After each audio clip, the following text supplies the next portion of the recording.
Un jour, j'étais enceinte, un jour c'était des triplés, un jour il n'y en avait plus qu'un, un jour je n'étais plus enceinte, le bébé n'était plus là et je devais continuer à vivre et avancer comme si de rien n'était, retourner au travail, vivre, survivre. Ces mots, ce sont les vôtres. Anne Francotte, bonjour. Bonjour à tous. Bonjour. Alors vous êtes autrice, vous avez créé des podcasts, vous êtes aussi la mère d'enfants qui ne sont pas nés, c'est le titre de votre livre, Ces enfants qui ne sont pas nés, où vous nous racontez votre parcours enrichi des nombreux témoignages que vous avez pu recueillir dans votre série de podcasts. Un livre qui parle donc de fausses couches, mais pas que.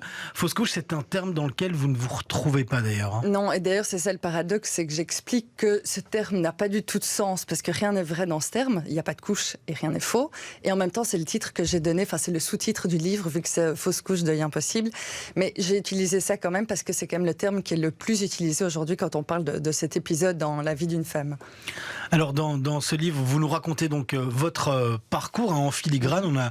On a toute votre histoire de ces dernières années où vous tombez enceinte à un moment de votre vie. Vous avez 39 ans, je pense. Oui, tout à fait. C'était pas réellement désiré d'un homme avec qui vous avez une relation assez tumultueuse au moment des faits. Comment est-ce qu'on se sent quand on a 39 ans, qu'on n'attend pas spécialement un enfant et qu'on apprend qu'on va en avoir pas un, mais 3 ? Mais c'est par étapes à nouveau. C'est ça qui est intéressant dans tout ce processus, c'est qu'au début, il y a un test de grossesse qui montre qu'il y a une grossesse a priori, et puis c'est ce rendez-vous que je raconte d'entrée de jeu dans le premier chapitre où on apprend qu'il y en a plusieurs. Comme elle l'avait dit, il y a 2 poches, il y a un petit, et puis derrière, il y a d'abord 2, donc des vrais jumeaux, et puis derrière un autre.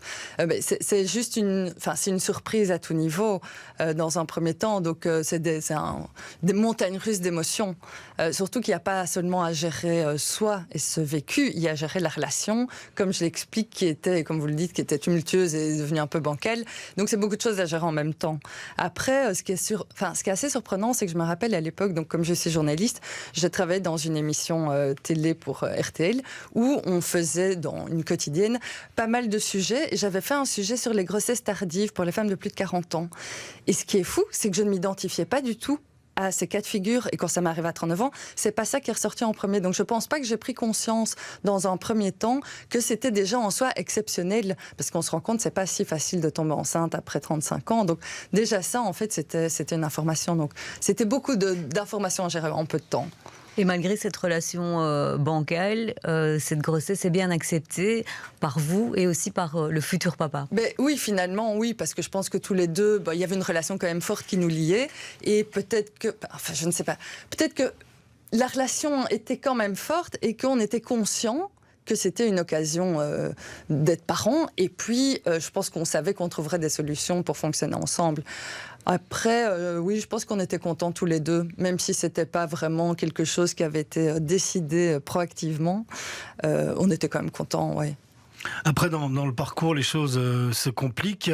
Il y a des deuils successifs, c'est comme ça que vous en parlez. D'abord, il y en a 2 qui doivent laisser la place à un pour espérer qu'un des 3 embryons survive. Ça se passera mal également à ce niveau-là. Et ces deuils et ces nouvelles difficiles à entendre, vous devez les vivre avec quelqu'un. Et vous expliquez clairement, on vit les choses très différemment.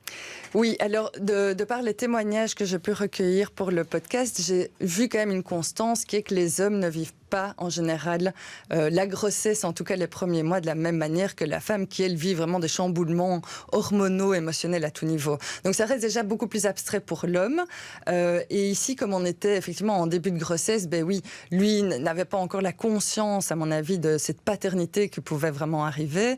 Et moi, je le vivais en plein, parce que comme j'explique, quand on est enceinte de triplé, en fait, le corps très vite aussi se métamorphose. Donc moi, la gyné m'avait dit, vous avez déjà l'utérus d'une femme enceinte de 3 mois dès les premières semaines. Donc effectivement, on a vécu ça très différemment, et donc ça a ajouté une couche de complexité, effectivement. Mais voilà, dans cette épreuve, il fallait tout le temps s'adapter, de toute façon. Donc c'était un épisode parmi les autres qu'il fallait gérer.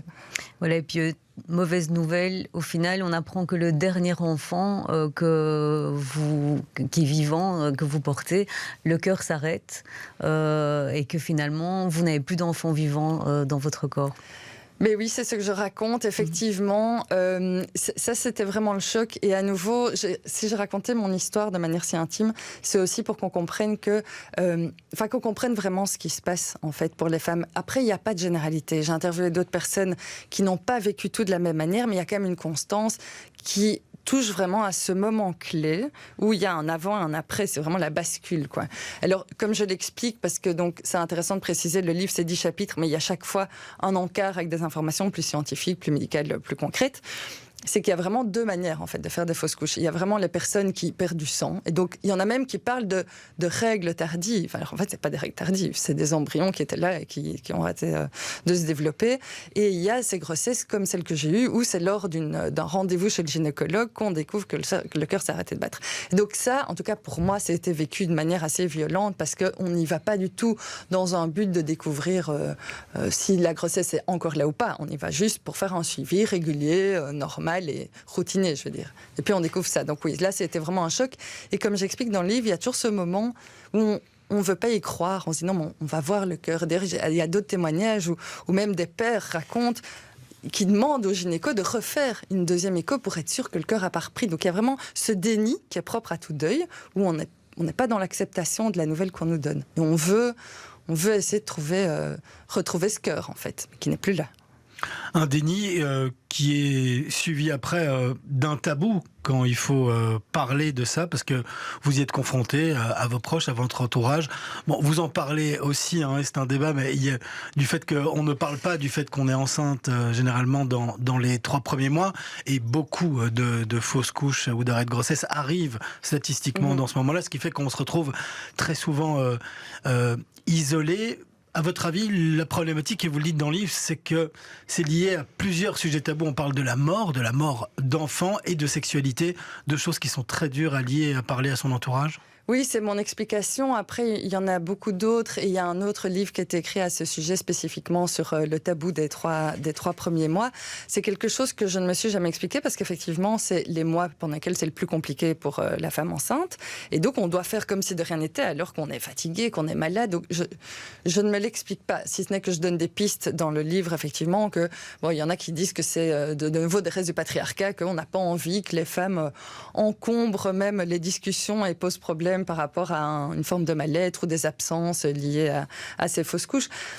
Voilà, moi je suis pour le fait d'en parler assez tôt quand on tombe enceinte, parce que comme j'explique, au cas où la grossesse s'arrête, on a souvent besoin de soutien, donc autant que les proches soient au courant, mais effectivement ça reste tabou, et c'est aussi pour cette raison que j'ai voulu écrire ce livre de manière intime, parce qu'en fait je me suis rendu compte, soit on explique un peu tout ce qui s'est passé, soit c'est de la théorie. Entre les deux, c'est vraiment très difficile de trouver un équilibre, en fait. On est obligé de parler de l'intime, sinon, oui, c'est de la théorie, et ça ne touchera pas autant les gens. Il faut qu'on comprenne vraiment ce qui se passe physiquement, émotionnellement, psychiquement, à tout niveau.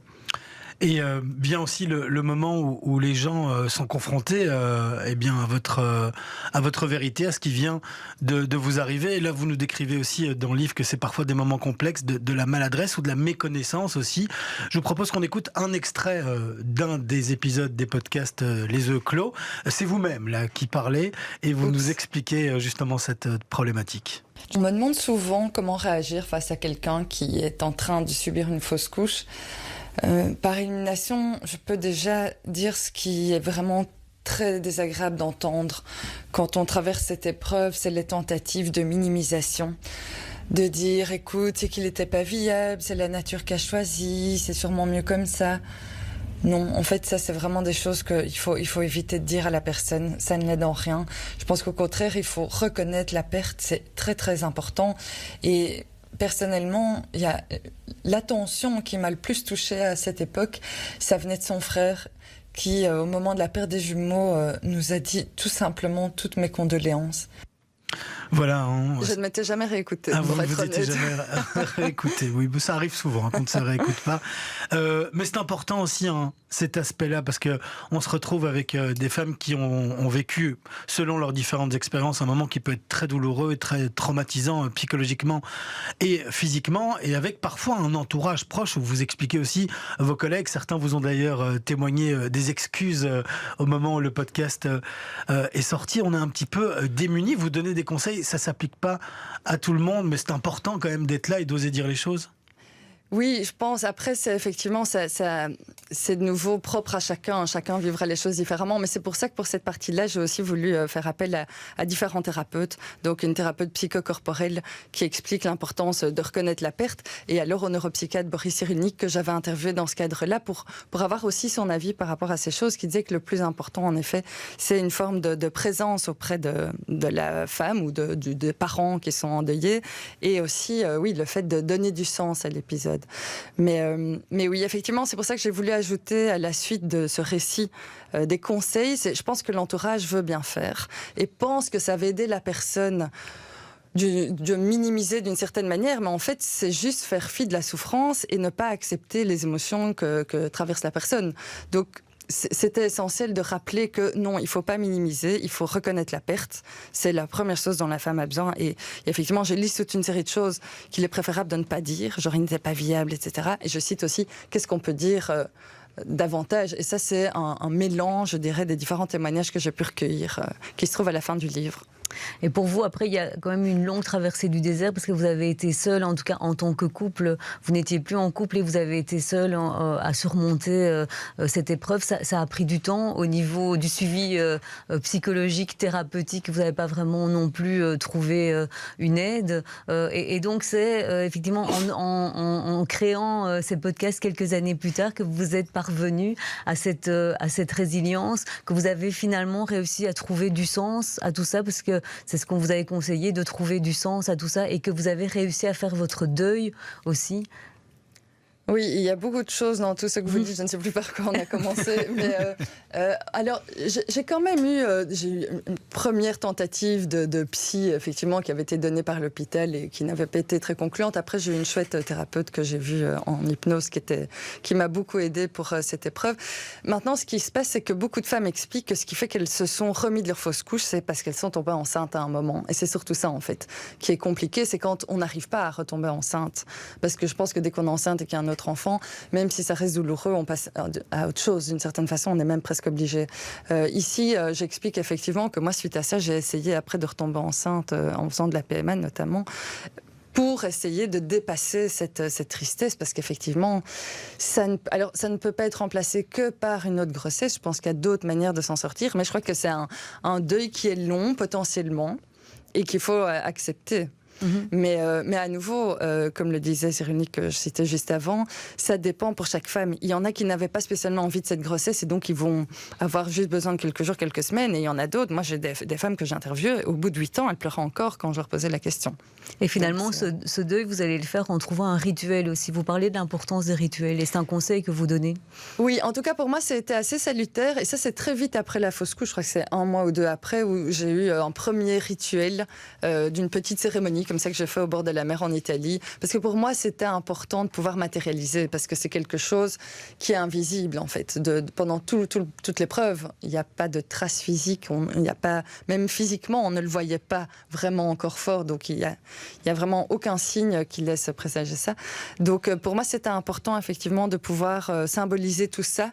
C'était une étape parmi d'autres pour tourner la page. Mais je pense qu'il n'y a pas une solution miracle, comme souvent, mais il y a plusieurs petits pas, plusieurs actions à mettre en place et après accepter que chacun va faire un deuil d'une vitesse différente, quoi. Moi, j'ai une dernière question à vous poser parce que je pense que ça va concerner de nombreuses personnes qui se posent la question et vous avez un élément de réponse. C'est comment est-ce qu'on annonce à une amie, à une cousine, à une sœur qu'on est enceinte alors que la personne a fait récemment ou pas récemment une fausse couche. Vous avez été dans cette situation et maintenant, avec le recul que vous avez, vous arrivez à l'écrire. Oui, c'est toujours une étape très délicate. Je ne connais aucune femme qui a fait une fausse couche qui est complètement insensible à cette nouvelle. Et en plus, il y a une culpabilité qui s'y ajoute. C'est-à-dire qu'on voudrait être capable de se réjouir pour les personnes qui nous annoncent la grossesse, mais en même temps, ça nous touche très fort. Et ça peut durer encore très longtemps. J'en ai vraiment beaucoup dans les podcasts qui expliquent que ça reste toujours, même 10 ans après, quelque chose de compliqué d'entendre parler de grossesse. Donc, moi, j'explique qu'il y a des personnes à un moment qu'on voit moins quand elles sont enceintes parce que c'est un miroir qui est trop confrontant et qui est trop douloureux. Et donc, ce que je dis, c'est qu'il faut avant tout que la personne accepte que ça va être compliqué qu'on se réjouisse. Alors peut-être qu'il y en a qui y arrivent, hein. Il y en a qui portent des masques, mais ça reste compliqué et il ne faut pas en faire tout un foin, je pense. Il ne faut pas vouloir que la personne se réjouisse. Il faut accepter qu'elle peut avoir des réactions un petit peu cyclotimiques à ce moment-là, quoi. Voilà, la bienveillance avant tout. Bienveillance. Merci beaucoup Anne Francotte. On rappelle, ces enfants qui ne sont pas nés, c'est disponible en version numérique. On peut le commander via un grand site internet qui livre très rapidement à la maison. Voilà, et c'est aussi disponible en version papier sur ce même site. Mais voilà, pour le moment, comme c'était en auto-édition, c'était le plus simple. Merci beaucoup. Merci à vous.